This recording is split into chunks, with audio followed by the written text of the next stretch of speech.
Hello folks, what I'm going to do tonight, after I've been away for a while, is I'm going to showcase something that's quite a rare find. There we go, look at that. And we'll take a closer look at it in a second. So, what we have here is a very unusual, focus you bloody stupid thing. It's always, phone's got a problem with this. It is a very rare slaver, as you can see slavers down the bottom, quartz watch.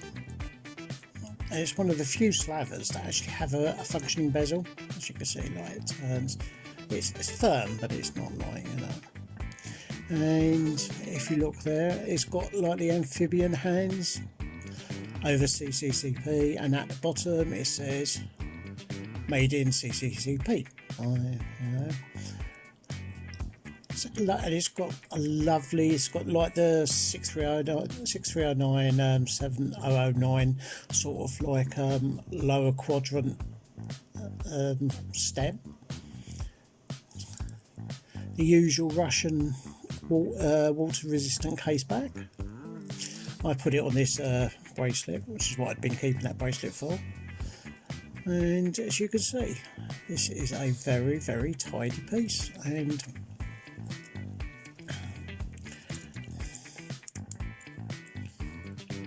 it just looks brilliant. And this is a quartz watch. This isn't a mechanical, this is actually quartz. So I thought I would introduce you to, this is my first Russian quartz watch. It's got its own in-house movement made by by Slaver themselves. It's very ornate under the case back. It is very smart. Takes standard batteries. That's not a problem either.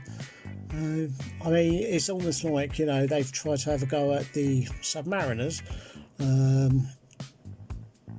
with the bezel and everything, and then bringing in the amphibia, because if you look at the arrow with the tennis ball second hand, and of course white and red, and the Seiko for that. So it's kind of like, it's like they've taken the best design cues from all the watches around the world sort of thing and made it their own, and it's very unusual. This is like, an absolute beautiful piece. It's got some old acrylic glass, like, so these clean scratches off. I have no idea if it's waterproof or not. I probably wouldn't like to bet on it. But then again, it does have the waterproof locking ring case back. So who knows? It keeps beautiful time. Yeah, exactly 31. Yeah, 31. As only a quartz can. The only things there are there's a slight bulge in the metal underneath this part here on the bezel. As you can see, it's got it's got really nice, kind of coin edge, knurled, and it's very nicely machined. And it's a tuning fork quartz, so that means basically, as you can see, the second hand's coming around now. What that means is like a pulse is put through the quartz, which then makes it resonate like a tuning fork, and that's what drives the motor. Like it creates the impulse for the motor. I'll put it on that sort of strap. So there you go, introduction to my first Russian quartz, and I am very pleased with it. It probably was the last decent slavers made, because obviously Slaver went bust. Although they did do a start-up, I think they're called Volmax or something, which is like using the old Shaker factory. But you don't see Volmaxes anywhere. Another thing as well is it's got a slightly lipped dial.